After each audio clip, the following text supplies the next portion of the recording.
Jordanija. Tai buvo kažkas neatrasta ir iki šiol nepatirta, bet apie viską nuo pradžių.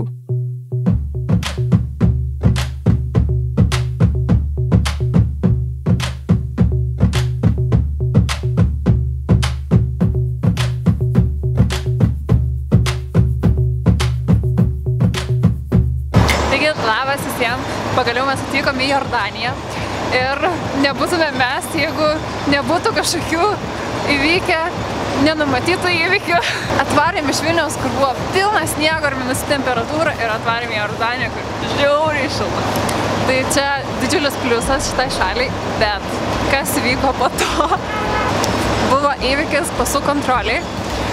Buvo didžiulė eilė, tai mumis perkelė į kitą eilę su dar ten kai kuriais lietuviais. Ir aš vis dar negaliu to patikėti, kas tenais įvyko. Buvo pasų kontrolė. Ir paėmė Tautvydo pasą, paėmė mano pasą. Prieš tai buvusi lietuvių irgi buvo parelė, paėmė jų abiejų pasus ir laikė. Sako, maždaug palaukit. Ir kažkaip kaip negražino tų pasų, taip negražino tų pasų. Po to atėjo, tie pasai atkeliavo pas kitą žmogų ir prasidėjo klausimai, maždaug kur čia apsistosit. Mes pasakėm hostelį, mes parodėm adresą, kad viskas tvarkoja. Tada atsisuko į mane ir paklausė, ar jūs čia family maždaug, ar čia kartu. Aš nežinau, kas jiem asocijuoja su tom moteriu, kad jie tokias įtartinas mus laiko kaip perzina. Ir gavosi taip, kad Tautvydas ir tą kitą lietuvį nuvedė toliau, o mane su ta mergaitė paliko, neįleido, ta prasme, į Jordaniją ir sako, laukit, ko laukit, atėmė mūsų pasus, dar į kitą punktą nunešė mūsų pasus.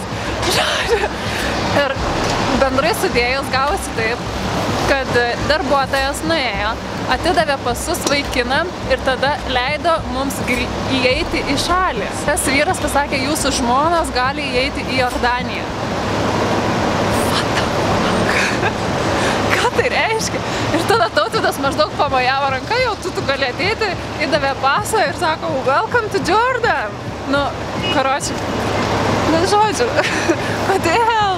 kodėl tos moteris taip skriaudžia?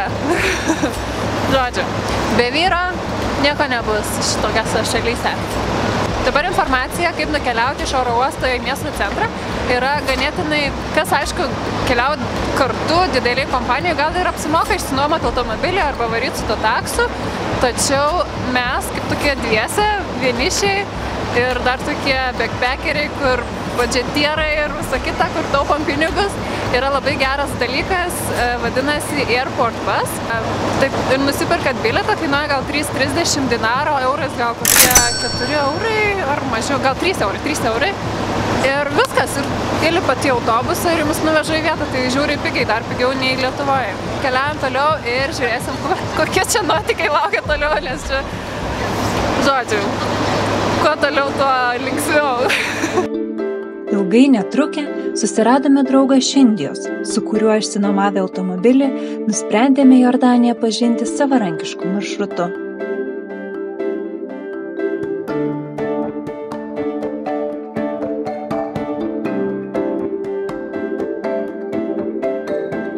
Taigi, jeigu esate Jordanijoje ir sugalvojat kažką nuveikti kitokio, galite nukeliauti iki netoli esančio miesto pavadinimu Madava į krikščionišką bažnyčią.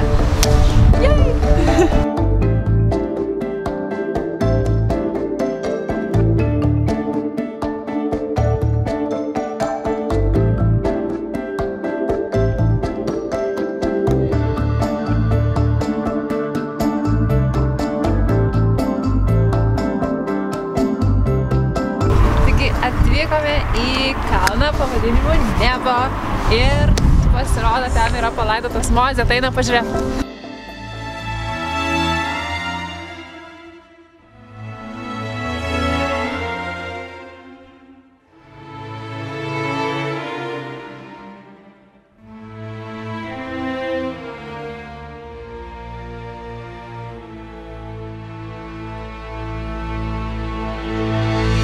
Ta stotelė – negyvoji jūra. Įdomių faktų buvome girdėję apie šią itin daug naudingų mineralų turinčią jūrą. Bet ar iš tikrųjų joje neįmanoma paskęsti? Tuo įsitikinsime.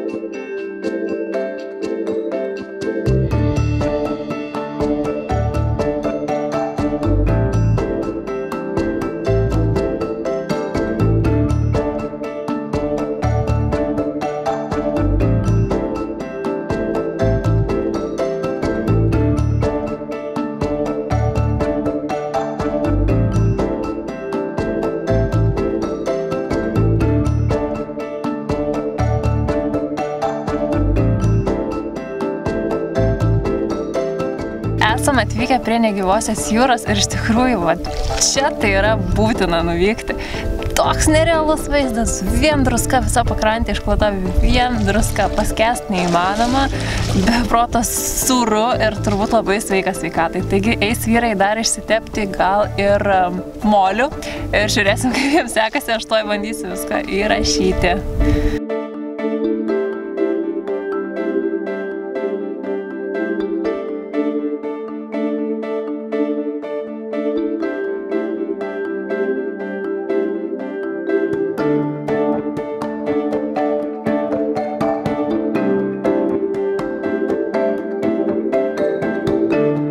Po natūralių spa procedūrų laukia gaivus gėlo vandens dušas bei puodelis arbatos.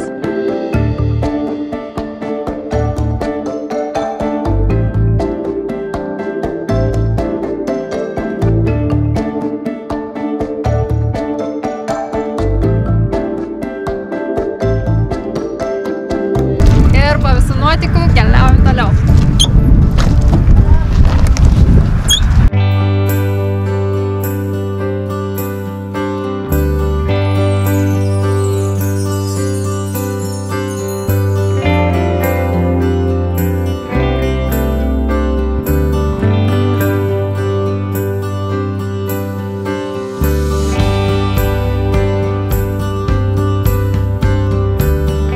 Važiuodami ilgais ir vingiuotais kalnų keliais, nusprendėme užsukti į vietinį pakelės restoranėlį.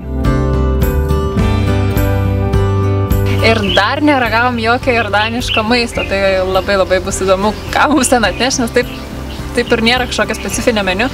Ir atnešė jordaniškos arbatos.